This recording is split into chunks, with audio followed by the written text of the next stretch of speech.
এবং নগর যে টিম করেছিল সেই টিমের মাধ্যমে, সেই কারণে আজকে আমাদের কমিটি শক্তিশালী হয় নাই। অতিথি পাখিরা এসেছিল, কিন্তু অতিথি পাখিরা আবার ঘরে চলে গেছে। কিন্তু এই যে আমাদের দুর্ভাগ্য, আজকে আমরা এই দুঃসময় মাঠে সেই হাইব্রিড নেতাকে পাই নাই।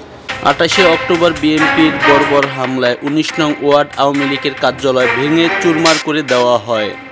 18 জুলাই ছাত্র আন্দোলনের নামে জামাত বিএনপি মিলে 19 নং ওয়ার্ড আওয়ামী লীগের কার্যালয় আগুন দিয়ে জ্বালিয়ে দেওয়া হয়। আওয়ামী লীগ নেতা সারোয়ার হোসেন বললেন, হাইব্রিড কোনো নেতা পাশে পাইনি। জি, ধন্যবাদ আপনাকে। 18 জুলাই কাকরাইল মোড় আমি দেখেছিলাম কিছু ছাত্র এবং সে সাথে ছাত্র দলের কিছু ছিলেন। তখন আমরা আমাদের কর্মসূচি ছিল নিজ নিজ এলাকায় অবস্থান করার জন্য। আমরা তখন অফিসের সামনেই আমরা অনেক লোক ছিলাম, আমরা দাঁড়িয়ে দেখছিলাম। এক প্রকার যখন প্রশাসন এসে সেই ছাত্রদেরকে উঠিয়ে দেয়, তার 5-7 মিনিট পরে বিএনপি ছাত্রদল, যুবদল, স্বেচ্ছাসেবক দলের অনেক লোকজন কাকরাইল মোড়কে ঘিরে ফেলায়। তখন আমাদের এই 19 নম্বর ওয়ার্ড কার্যালয় তারা ইটপাটখাল মারে এবং সামনের সাইনবোর্ড ছিল 19 নম্বর ওয়ার্ড কার্যালয় লেখা এবং নৌকা ছিল, তারা ভাঙচুর করে তারা তখন চলে যায়। আমরা আস্তে আস্তে তাদের আর পাই না, তারা চলে যায়। এবং বিকাল 5টা 30 মিনিটে আমাদের রবনা থানা তারা আক্রমণ করেন। রবনা থানা আক্রমণ করলে পুলিশ তখন অ্যাকশনে যায়। তারপরে আমাদের এই 19 নম্বর ওয়ার্ড কার্যালয়ে তারা ভাঙচুর করে আবারও। তারপরে শুক্রবারে মির্জা আব্বাসের নির্দেশে যুবদল, ছাত্রদল, স্বেচ্ছাসেবক দল এবং আমাদের জানেন চেয়ার ছিল, প্লাস্টিকের চেয়ার ছিল প্রায় 430টি, 5টা ছিল সোফা, 2টা এসি, একটি কম্পিউটার, একটা ল্যাপটপ এবং 2টি টিভি এবং আরও প্রায় 20-25টা ভিআইপি চেয়ার ছিল, টেবিল ছিল। এবং তারা বাইরে নিয়ে কিছু আগুন ধরিয়ে দেয় এবং কিছু লুটপাট করে নিয়ে যায় এবং কার্যালয়ের ভিতরে আগুন ধরিয়ে দেয়। তখন আমাদের পার্শ্ববর্তী বিল্ডিংয়ে তারা গ্যাস দিয়ে তারা আগুন নিয়ন্ত্রণে আনে। তারপরে পুলিশ টিয়ার সেল ফেঁকে এই অবস্থায় আমরা দেখতে পাচ্ছি। আজকে দেখছি অফিসের ভিতরে আপনি দেখলেন তছনছ করে ফেলাইছে, কিছু বলতে কিছু নেই। আসলে এই ঘটনাকে কিভাবে দেখেন যে এই যে সাধারণ ছোট কোমলমতি শিশুদের কাঁধে ভর করে এই ধরনের আগুন সন্ত্রাস করে যাচ্ছে, যে ছাত্রদল বলছেন, ছাত্রদল, যুবদল, শ্রমিক দল, এই বিষয়টা নিয়ে আসলে কীভাবে দেখেন? আসলে দেখেন, কোঠা আন্দোলনের নামে 18 সালে তারা আন্দোলন করেছিল। মাননীয় প্রধানমন্ত্রী উনি বলেছিলেন যে আমার কোনো কোঠাই দরকার নেই। যখন এই কোঠা ছিলই না, তারপরে মুক্তিযোদ্ধার সন্তানেরা ওনরা আপিল করেছিল, তখন একটি রায় হয়েছিল। কিন্তু ওই আপিলের বিরুদ্ধে সরকার কিন্তু আপিল করেছিলেন।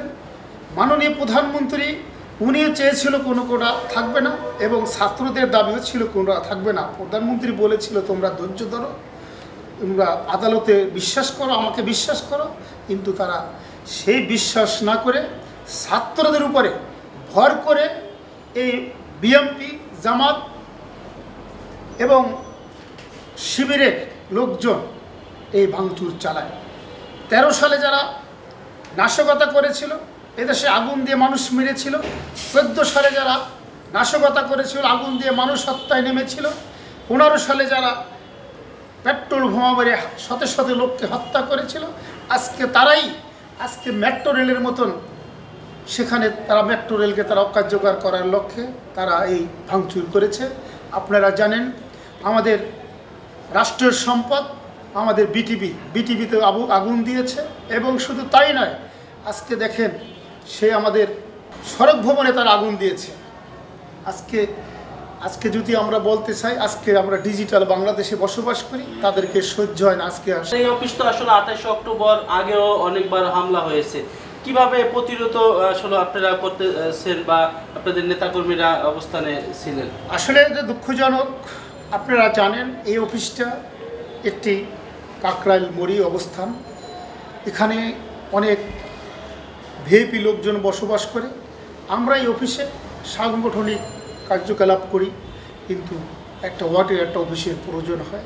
কিন্তু বারবার এই অফিসের উপর আঘাত আসতেছে এবং এই অফিসটা লক্ষ্য করে গত 28 অক্টোবরও প্রধান বিচারপতি বাড়ির আক্রমণের পরে আমার এই অফিসকে আক্রমণ করেছিল। কিন্তু মাননীয় প্রধানমন্ত্রী, আপনি বঙ্গবন্ধুর কন্যা, আপনি পারেন, আপনি পারবেন। আমি মনে করি আপনার পিতার হত্যাকারীদের বিচার করেছেন এবং যুদ্ধ অপরাধীর বিচার করেছেন। আমি মনে করি এই 2024 সালে 18 তারিখ 19 তারিখে যারা এই রাষ্ট্রের সম্পদ যারা নষ্ট করছে, এই রাষ্ট্র সম্পদ যারা অকার্যকর করার চেষ্টা করেছিল, বিদেশের কাছে যারা আমাদের ভাবমূর্তি নষ্ট করেছে, তাদের বিচার আপনি করবেন, এটা আমরা দাবি জানাচ্ছি। এই বিচার আপনি করতে পারবেন, আমরা জানি। আপনার আসলে এই যে ওয়ার্ডটি বারবার হামলা হচ্ছে, আপনার নেতাকর্মীরা ওয়ার্ড ইউনিটের যে কমিশনার এরা কোথায় ছিল, তাদের ভূমিকা কি ছিল? আপনাদের যারা কমিটি দিচ্ছে, আপনাদের টাকা খেয়ে কমিটি দিতেছে, তাদের এই নতুন কমিটির নেতাগুলো আসলে দেখা গেছে কিনা? তাদের ওই নেতাগুলো কোথায় ছিল? নবাগত নেতাগুলো কোথায়? আসলে মানে দেখেন, আমি সবসময় বলি, আমরা তো হাইব্রিড না। আমরা মার গর্ভের থেকে যখন পড়ি, যখন বুঝি, তখনই পিতার কাছে জয় বাংলার স্লোগান শুনেছি। আমরা সেখান থেকে বঙ্গবন্ধুর যে আদর্শ, সে আদর্শ বুকে ধারণ করে আমরা রাজনীতি করি। তাই আপনি যে কথা বলেছেন, যে যাদেরকে প্রস্তাবিত কমিটি দেওয়া হয়েছিল এবং ইউনিট কমিটির কথা বলেছি, আমি মাঝে মধ্যেই যখন শুনি যে মহানগর দক্ষিণে 610টি ইউনিট, সেই ইউনিট আমাদের অনেক বড় বড় নেতারা, মাননীয় মেয়র মহোদয় বলেছিলেন যে 610টি ইউনিট, সেখানে সেই ইউনিটগুলোকে দেওয়া হয়েছে ইঞ্জিনিয়ার, মসজিদের খতিব, মসজিদের ইমাম এবং যারা কোনো দিন রাজনীতি করে নাই, তাদেরকে ইউনিট কমিটি দেওয়া হয়েছিল। এবং আরও দুঃখের কথা বলতে হয়, সবসময় আমরা জানি ইউনিট কমিটি দেবে ওয়ার্ডের সভাপতি, সাধারণ সম্পাদক, কিন্তু তারা দিয়েছিল টিম করে দিয়েছিল এবং ভাগ করে দিয়েছিল। আমি সাধারণ সম্পাদক, আমার ভাগে দিয়েছিল 3 জন এবং আমাদের কাউন্সিলর আবুল বাশার সাহেবরে দিয়েছিলেন 3 জন, আমাদের মহিলা কাউন্সিলর চামিলিকে দিয়েছিলেন 3 জন, রফিক ভাই থানার সাধারণ সম্পাদক, ওনাকে দিয়েছিলেন 3 জন, আমার সভাপতি আব্দুল সালামকে দিয়েছিলেন 3 জন।